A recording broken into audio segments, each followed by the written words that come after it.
बिस्मिल्लाहिर्रहमानिर्रहीम। अस्सलाम वालेकुम नाज़रीन, आप यूट्यूब चैनल देख रहे हैं। मैं इमरान खान हूँ। बड़ी खबरें हैं। सबसे पहले तो ये कि पाकिस्तान तहरीक इंसाफ ने बाकायदा जवाब दिया है DGISPR की उस प्रेस कॉन्फ्रेंस का जो DGISPR ने आज से 2 दिन पहले की थी।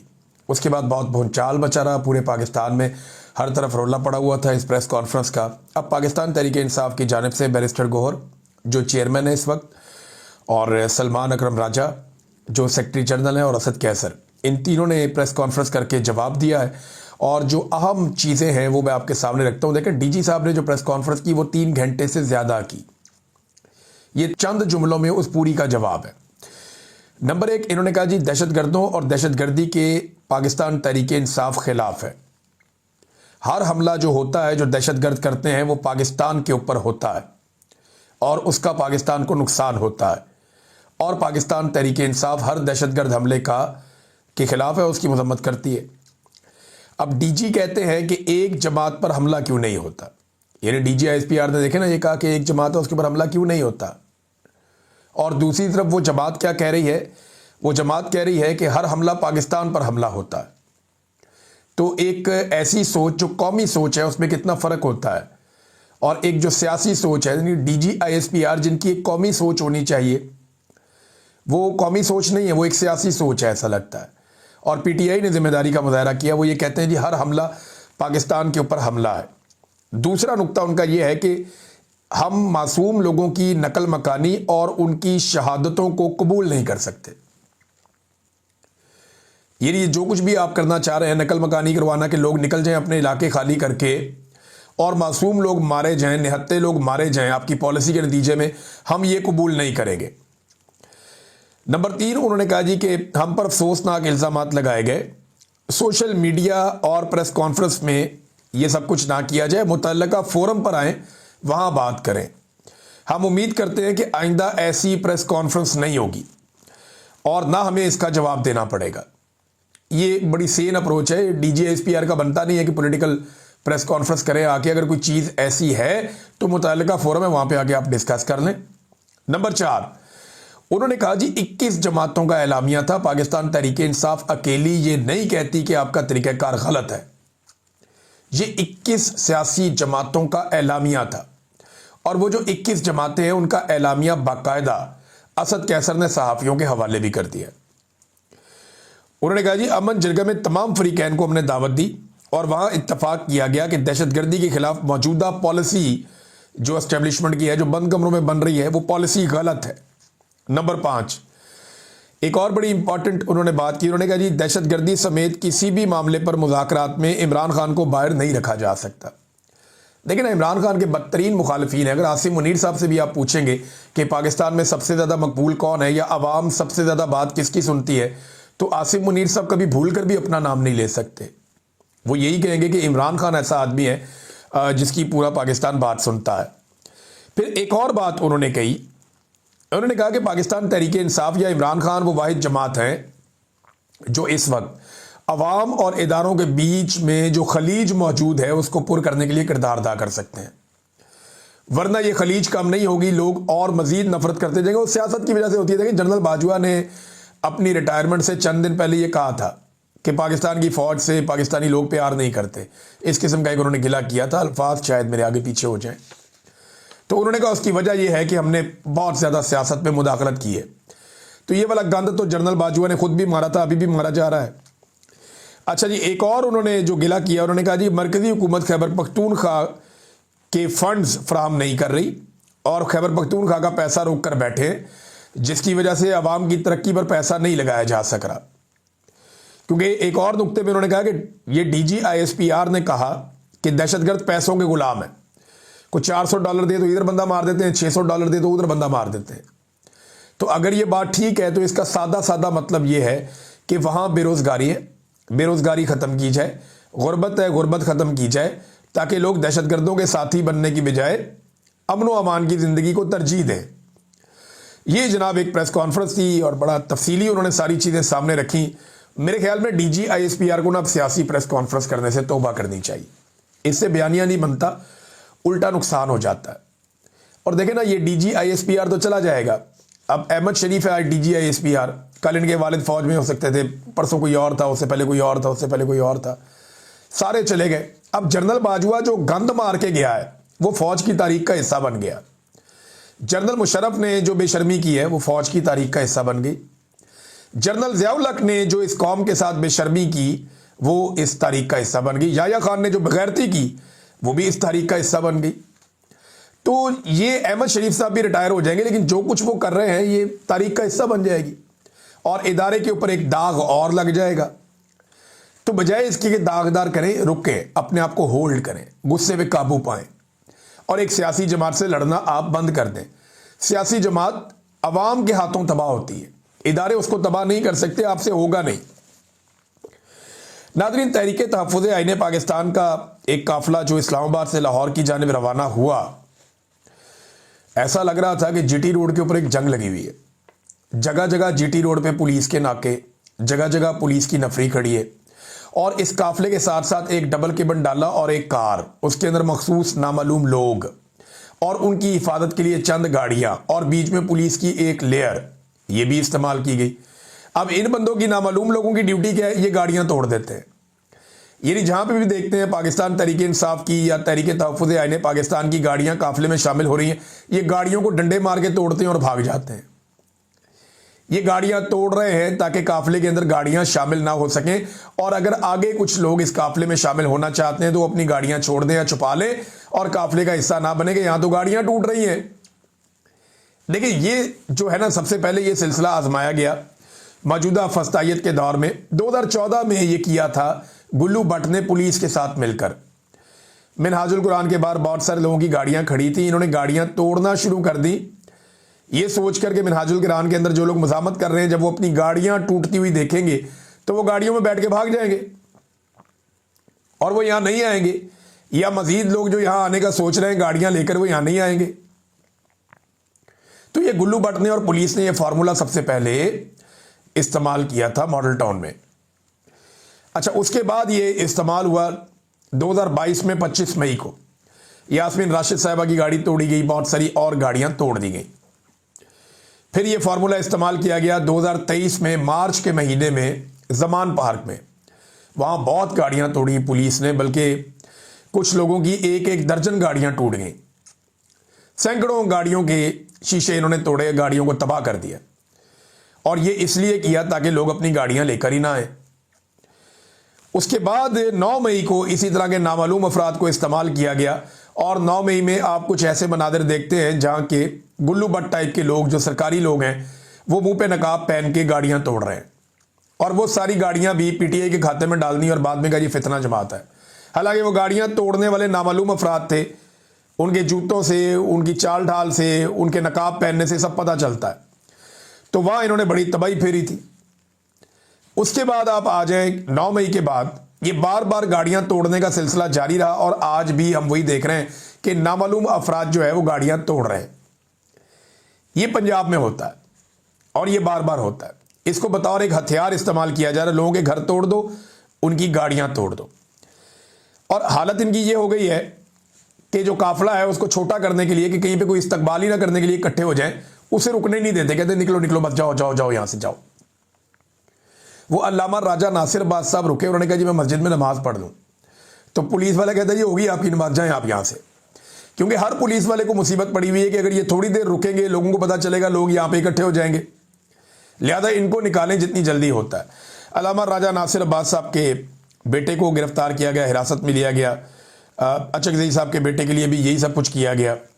अमजद खान न्यादी साहब हैं, उन्हें गिरफ्तार कर लिया गया। कई MPA MNAs को गिरफ्तार किया गया, बहुत ज़्यादा टॉर्चर किया गया। गुज़िश्ता 2 दिनों से चादर और चार दीवारी का लगातार जो है तकद्दुस पामाल किया जा रहा है। ज़फ़र इकबाल गोंदल साहब तहरीक इंसाफ के रहनुमा, उन्हें भी गिरफ्तार कर लिया गया।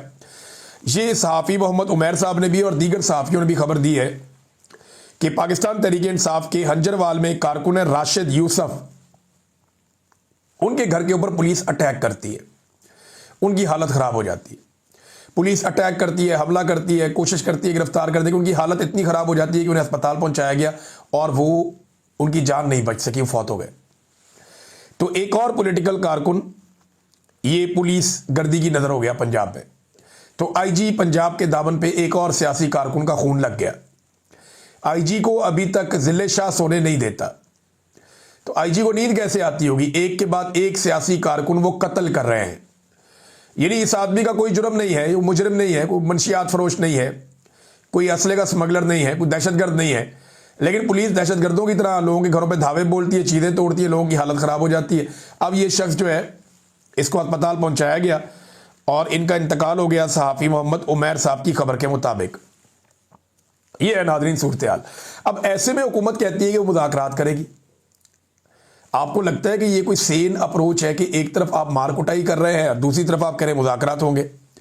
देखिए, इन्हें मुज़ाकरात में कोई संजीदगी नहीं है और इन्होंने मुज़ाकरात नहीं करने, इन्होंने अपना टाइम पूरा करना है।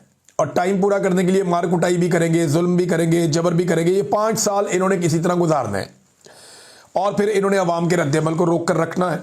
अगर अवाम ने इनसे छुटकारा हासिल करना है तो उसे निकलना पड़ेगा और जब अवाम निकल जाएगी तो वो इनका आखिरी दिन होगा। ये बात तो क्रिस्टल क्लियर है क्योंकि इनके पास इखलाकी जवाज कोई नहीं है। आलमी सतह पर भी, पाकिस्तान के अंदर भी सब लोग ये जानते हैं कि इनके पास इस हुकूमत को जारी रखने का कोई इखलाकी और कानूनी और आईनी जवाज नहीं है। जिस दिन लोग निकलेंगे इनके साथ कोई खड़ा नहीं होगा। अब नाज़रीन, इसमें एक चीज़ आप और देखें कि कराची में पाकिस्तान तहरीक इंसाफ को कहा जाता है कि आपको मुकम्मल सहूलत फराहम की जाएगी। मैंने 2 दिन पहले कहा कि फिर पीटीआई को जलसा भी करना चाहिए। अब पीटीआई ने जनाब बाग में जलसे के लिए जो है वो दरख्वास्त दी, मगर जलसा करने से सिंध हुकूमत ने मना कर दिया और वजह जो बताई गई वो सिक्योरिटी खदशात हैं। एक तरफ डीजी ISPR कहते हैं कि पाकिस्तान तहरीक इंसाफ पर दहशतगर्द हमला क्यों नहीं करते, दूसरी तरफ सिंध की हुकूमत कहती है कि जनाब सिक्योरिटी का खदशा है लिहाजा हम आपको जलसा करने की इजाज़त नहीं देते। यार एक तरफ खड़े हो जाए ना, या तो डीजी ISPR झूठ बोल रहे हैं या फिर सिंध हुकूमत झूठ बोल रही है। अगर तो डीजी ISPR सच बोल रहे हैं कि पीटीआई के ऊपर हमला नहीं हो सकता दहशतगर्दों का, तो फिर तो उन्हें जलसा करने की इजाज़त देनी चाहिए और अगर नहीं देनी तो फिर सिक्योरिटी को आप रीज़न ना बनाएं, आप कोई और वजह बता दें। नाज़रीन, 4 चीज़ें मुमकिन तौर पे हो सकती हैं सुहेल अफरीदी साहब के दौरा कराची के दौरान। एक तो जो चेंबर ऑफ कॉमर्स है कराची का, उन्होंने मना कर दिया। ब्रिगेडियर साहब इन्होंने लिख के दे दिया, जनाब नागुज़ीर वजूहात हैं, हम आपको दावत हमने दी थी लेकिन अब हम पीछे हट गए तो आपके साथ हमारा प्रोग्राम कैंसिल हो गया। तो ताजिरों के साथ प्रोग्राम किसने कैंसिल करवाया हम सब अच्छी तरह जानते हैं। पाकिस्तान की मिलिट्री एस्टेब्लिशमेंट नहीं चाहती कि खैबर पख्तूनख्वा तरक्की करे या आगे बढ़े इस वक्त, या कम से कम पाकिस्तान तहरीक इंसाफ के दौरे हुकूमत में आगे बढ़े। वो वफाक के ज़रिए से उनके वसाइल और उनका पैसा भी रोक कर बैठे हुए हैं, उन्हें पैसा भी नहीं दे रहे और साथ ही साथ जो वहाँ पे इन्वेस्टमेंट करने के लिए ताजिर जाना चाहते हैं या कारोबारी लोग जाना चाहते हैं, उनके रास्ते में भी रोड़े अटका रहे हैं। अब ये चेंबर ऑफ कॉमर्स के अंदर जो होनी थी वो कैंसिल हो गई, करवाने वाली एस्टेब्लिशमेंट है, आप सब जानते हैं। तो 3-4 चीज़ें हैं नाज़रीन जो बड़ी इंपॉर्टेंट है, जिसका ख्याल पाकिस्तान तहरीक इंसाफ को और सुहेल अफरीदी की टीम को रखना पड़ेगा कराची में। नंबर 1, अपने काफिले की गाड़ियों के हवाले से उन्हें बड़ा मोहतात रहना पड़ेगा, क्योंकि मेरे पास खबर है कि कुछ गाड़ियां जिन पे पाकिस्तान तहरीक इंसाफ के स्टिकर्स भी होंगे वो काफिले में शामिल करवाई जाएगी और ये जो गाड़ियां शामिल करवाई जाएंगी इनके हवाले से फिर एक मामला उठेगा। ये चीज़ अपने जहन में रखें कि ये हो सकता है और गाड़ियां शामिल करवाई जाएंगी। नंबर 2, सुहेल अफरीदी की सिक्योरिटी के हवाले से कुछ इजाफी इकदाम जो कराची और हैदराबाद दौरा इस हवाले से करने चाहिए। नंबर 3, पीटीआई के कुछ धड़ों में सुहेल अफरीदी के सामने झगड़ा करवाने की कोशिश की जाएगी और उसको एक नेशनल इशू के तौर पे उठाया जाएगा और पूरा पाकिस्तान का मीडिया उसे चलाएगा। ये भी एक प्लान है। और चौथी चीज़ मैं आपको वक्त से पहले इसलिए बता रहा हूं ताकि ये प्लान नाकाम किए जा सकें। चौथी चीज़ ये है कि बदमज़गी पैदा करने की कोशिश की जाएगी। 2 ऐसे इवेंट हैं जहां पे मैं उम्मीद करता हूं कि जो हमारे कराची के सिंध के सहाफ़ी हैं वो ऐसे किसी भी घटिया खेल को कामयाब नहीं होने देंगे। मैं इससे ज़्यादा कुछ कहना नहीं चाहता। सुहेल अफरीदी ने नाज़रीन एक बात उठाई, FCR के कानून का उन्होंने हवाला दिया बात करते हुए। इससे पहले और लोग भी ये हवाला दे चुके हैं। FCR था क्या? ये FCR एक फ्रंटियर क्राइम्स रेगुलेशन, एक ऐसा काला कानून था जो 1901 में अंग्रेज सरकार लेकर आई थी इन इलाकों को, जो फ्रंटियर के एरियाज हैं उन्हें कंट्रोल करने के लिए। FCR इसे 2018 में खत्म किया गया था, यानी 117 साल तक यह कानून नाफिज रहा। इस पे जनाब सुहेल अफरीदी कहते हैं हमारे साबका फाटा में एक ऐसा काला कानून था FCR, जिसकी बुनियाद इंसाफ के बजाय खौफ, वहशत, दहशत और इज्तमाई सजा वगैरह पर थी। इस कानून में किसी भी शख्स को सफाई का हक हासिल नहीं था, बल्कि रियासती नुमाइंदा ही मुनसिफ, गवाह और जल्लाद होता था और इख्तलाफ राय को बगावत समझा जाता था। पंजाब और वफाक की जाली हुकूमत में जो फस्तायत दिखाई दे रही है वो इसी काले कानून की जदीद शक्ल महसूस होती है। सियासी इख्तलाफ को जुर्म बनाना, रियासती ताकत के जरिए खामोशी मुसल्लत करना, गिरफ्तारियों, तशद्दुद और इजहार राय और जलसे और जुलूसों पर कदगने लगाना, ये सब वो औजार हैं जो कभी FCR के तहत इस्तेमाल होते थे। ये सब आज पूरे पाकिस्तान पर लागू हो चुके हैं। यूं महसूस होता है कि कानून नाफिज करने वाले इदारों का मकसद मुल्क और शहरियों का तहफ़्फ़ुज़ नहीं, बल्कि इक़्तिदार का तहफ़्फ़ुज़ बन चुका है। तारीख बताती है कि ऐसे निज़ाम वक्ती तौर पर खामोशी तो पैदा कर सकते हैं, मगर उसके बाद का शोर काफ़ी ज़ोरदार होता है। ये नादरीन सुहेल अफरीदी साहब ने FCR का हवाला देकर बताया कि आज पूरे पाकिस्तान के ऊपर FCR लगा दिया गया है। अंग्रेज़ों की कॉलोनी था ये पूरा रीजन, तो उन्होंने गुलामों की तरह ट्रीट किया और ऐसे गंदे कवानीन बनाए, लेकिन आज उस तरह के कवानीन पे इम्प्लीमेंट पूरे पाकिस्तान में दिखाई दे रहा है। नादरीन, अडियाला जेल में आज भी मुलाकात ना करवाने का दिन था। जुमेरात का दिन है, अदालती ऑर्डर मौजूद हैं, बंदे जेल के बाहर खड़े हैं और आज भी इमरान खान साहब की अडियाला जेल में मुलाकात नहीं करवाई गई, क्योंकि अदालती अहकामात को बूटों तले रोंदने का दिन था। आज आइन और कानून के कत्ल का एक और दिन था और आज अडियाला जेल में मुलाकात ना करवाने का दिन था। एक कैदी के बुनियादी हुकूक गसब करने का दिन था, तो आज एक मरतबा फिर मुलाकात नहीं हुई। नादरीन, ये जियो न्यूज़ रिपोर्ट कर रहा है, मैं या आप नहीं कह रहे।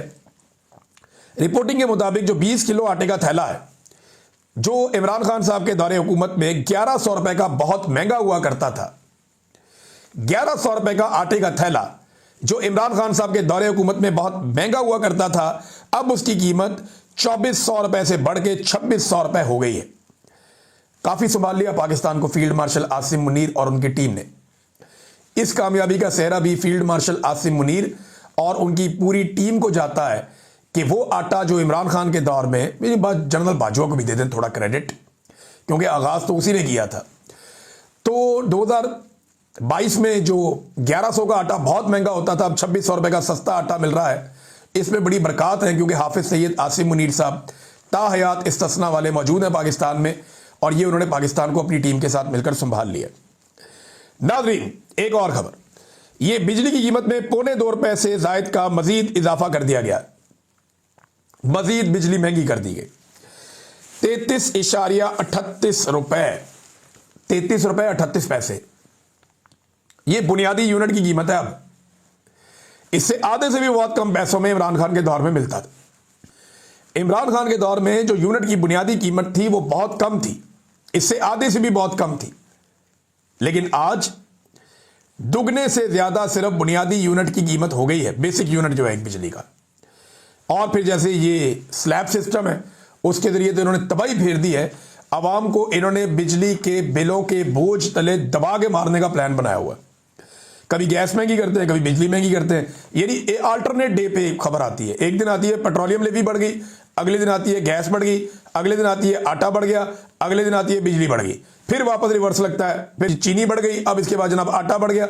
ये ना पूरा हफ्ता रोजाना एक चीज की कीमत बढ़ाते हैं ताकि माफिया को फायदा पहुंचे, और लगातार यही किया जा रहा है। नादरीन, अमेरिका के सदर डोनाल्ड ट्रंप के लिए पाकिस्तान ने अमन का नोबेल इनाम जो है उसके लिए उन्हें नामजद किया हुआ है। डोनाल्ड ट्रंप ने अमेरिका के दिफाई बजट में 50% इजाफा करने का फैसला किया है। 1.5 ट्रिलियन तक अमेरिकी दिफाई बजट होगा और ये दुनिया का सबसे बड़ा दिफाई बजट है। डोनाल्ड ट्रंप का ये कहना है कि चाहे वो रशिया है, चाहे वो चाइना है, ये सिर्फ अमेरिका से डरते हैं, नेटो से नहीं डरते, और नेटो अमेरिका के बगैर कुछ भी नहीं है। और अमेरिकन फोर्सेस वैसे हैं कमाल की, ये आपको मानना पड़ेगा। वो बहुत ताकतवर मुल्क है, उनकी फौज बहुत प्रोफेशनल फौज है, उन्हें जो भी टारगेट मिलता है वो अचीव करते हैं, बाकी फौजें ऐसे नहीं कर सकती। तो उनका दिफाई बजट बढ़ रहा है और उनके कुछ नेशनल इंटरेस्ट है जिन्हें वो अचीव करने की कोशिश करेंगे। अब तक के लिए इतना ही। अपना ख्याल रखिएगा, अपने चैनल का भी। अल्लाह हाफिज़।